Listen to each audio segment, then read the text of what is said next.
Welcome to Stanislaus Football Weekly, brought to you by Alfred Matthews of Modesto. The #1 GMC, Buick, and Cadillac dealer in the Central Valley, Alfred Matthews has been giving back to the community for over 75 years. Now, here are your hosts, Brian Clark and Richard T. Estrada.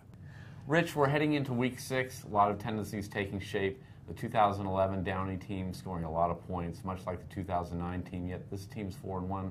That Downey team in 2009, 2-8. What's been the difference? 50 points a game. That 2009 team gave up 50 points. Every night it seemed like they were giving up 50, 60, 70. Here's a big thing. People said Downey didn't play a lot of defense then. They didn't. Their defense this year, it's not that great either. The difference is Juan Ayala. He's a running back. He was a sophomore last year.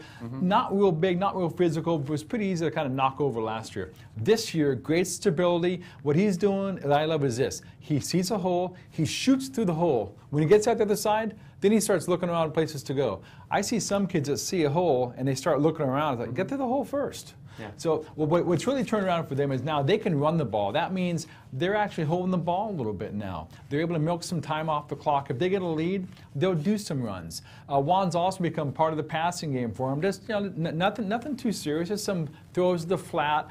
And what that does is if that offense is on the field for an extra minute or two, that gives the defense a little more time to rest, kind of shortens the opposition's plays. Yeah. So their defense is better, but if you're looking for the real difference here, it's at running back Juan Ayala. The Valley Oak League also taking shape, kind of a normal look for them, the two favorites, Oakdale, Manteca. Yeah, you know, the VOL used to be the big three. Right. And then Sierra started to pick up, then we were going to go to the big four. It's back to the big three. Manteca and Oakdale both 4-0. Real nice schedules. Sonora's 3-1. After that, nobody's won more than a game. Yeah, it is going to be the perpetual big three this year. Manteca plays Oakdale in Week 10. Everybody's already looking at that one. Oakdale plays Sonora afterwards. Manteca plays Sonora before. But Manteca and Sonora are both playing good defense. Right now, Manteca may be playing the better defense. The question is, anybody stop Oakdale? I've seen him tear up Turlock, and I just saw him tear up Sierra the other night. Oristimba.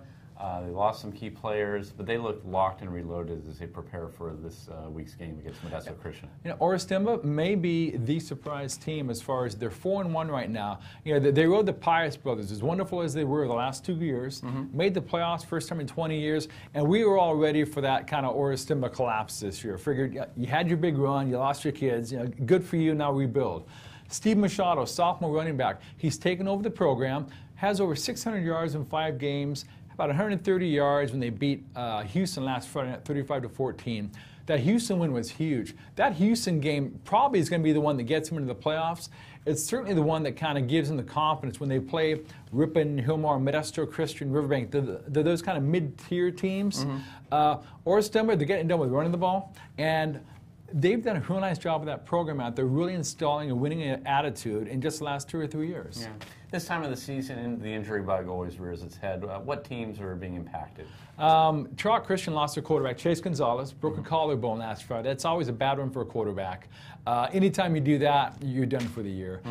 He's a junior, so he does get to come back, but what it means for him, he's going to have a heavy off-season rehab program. Central Valley's quarterback, Abraham Navarro, tweaked his knee. He missed last week's game against Livingston. That explains part of the reason why they only scored 21 against Livingston in a 63-21 loss. Patterson lineman, Pio Vituve, he's supposed to be back this week. He got his knees banged up against Escalon. They had a week off, which was real nice. The big one, though, Sierra's Anthony Cota. Big 6'1", I saw him Friday. He just tore massive holes through Oakdale's defense. If he doesn't go out, that game may end up 48-45 by the time it's over. Broke his left forearm, first play of the second quarter. He's out for the next 6 weeks, which is essentially the rest of the season for Sierra, unfortunately. That's tough. Turlock, people are kind of keeping an eye on that program, and sophomore quarterback Sean Downs. Yeah, you know, I've seen Turlock at some of their best and at some of the worst. I saw him beat Downey, Downey's only loss, and I saw him just get taken apart by Oakdale, which is now a very good Oakdale team. What they've done, they really haven't put a lot of passing pressure on Sean Downs. He doesn't have many passing numbers to speak of. He's doing some nice running. What I like that James Peterson has done down there is he knew he had a new quarterback coming in, lots of pressure on him. He's really tried to focus on the defense, get the running game, and just slowly bring Downs along. He sees Sean Downs not just for this year. he's like a 3-year project. Yeah. So we're going to make sure he's ready for the next 2 years as well. Yeah, the dividends will be paid. And Turlock, 3-1. Yeah. If they beat Franklin of Stockton Friday night, and they should, they're 4-1 going into the CCC. Yeah. Grigori hasn't won a game yet, but they're showing some promise on the ground. Yeah, you know, Richard Caldwell doesn't really have a quarterback out there. You know, they can't really throw the ball, and the unfortunate part is they have a Dominic Wash, real good receiver who's not getting the ball much. So what they're doing is they're using their backs, Drew Daniels and Darnell Gilmore. Both went for 127 against Downey, and those weren't just garbage yards. They both ran really well in the first half when that game, when some of it was still in doubt. Nothing tricky. Yeah. Just a couple quick backs. They're consistent. They keep pounding and pounding away. As good as those running backs are, though, and they're both very quality backs, they're going to have to get the ball to Dominic Wash. He's a kick returner. You get the ball in his hands, good things happen. He only had 2 offensive touches against Downey. He needs to get another 6 or 7. You run 2 reverses. You put him in the backfield a couple of times as a running back. You put him at the Wildcat for 4 or 5. Just try to do these different things to get the ball in his hands as well as those 2 running backs. Yeah. Escalon is teetering on the #1 ranking, and we won't know what will happen for a month and a half now. The Trans Valley League is tougher this year, but is it time for Escalon to take a look at that non-league schedule and try to beef it up a little bit? I think so. Yeah. You know, they won the state title last year, and that was a huge one. Yeah, you really don't want to mess too much. You don't want to mess around too much with things where you're still climbing. But they've got their section titles. They got the state title. They have a great team coming this year. But more importantly, their underclass levels are really good. Junior class coming in this year was just full of talent. They've got good skills coming down below, and it's become one of those Escalon, Oakdale, those kind of schools where every year you're going to be good. That being the case, it's time to get rid of a Lathrop or a Dixon or a Linden. I mean, me personally, I would love to see him try to get an Oakdale or a Manteca or even a Sierra High. Sierra would be good because Sierra is not going to physically punish Escalon the way a Manteca or Oakdale might, but at the same time, it's going to give him a big league look. Either that or go to the Bay Area. Get somebody new on there, just one team, kind of you get people in town excited, gives your kids somebody new, and there is a point where you are going to want to need a win up there to show somebody, hey, look what I've done. Right. Maybe De La Salle. Thanks a lot, Rich. And up next, his predictions of 5 games after a word from our sponsor, Alfred Matthews of Modesto. As the #1 GMC, Buick, and Cadillac dealer in the Central Valley, Alfred Matthews of Modesto is all about great people, great selection, and great service. They've been giving back to the community for over 75 years. Shop Alfred Matthews on McHenry Avenue or go online at alfredmatthews.com. Welcome back. Rich, let's take a look at your 5 predictions. First up, MMC battle between Modesto and Downey. Yeah, I think Downey wins because I think Downey just scores too many points. Modesto will try to run the ball and throw the ball both. I think they'll have success scoring as well. I think the issue we run into is Downey is so capable of scoring every time they get the ball. I'm looking probably somewhere, 35-21. 42-32, somewhere in there. There's going to be lots of points. Yeah. Again, I think Downey's quarterback, receivers, those connections are just a little too solid. Yeah. Franklin takes on Turlock. Bulldogs should win. Yeah. It's a great game for the Bulldogs. Franklin's 1-3, kind of struggling.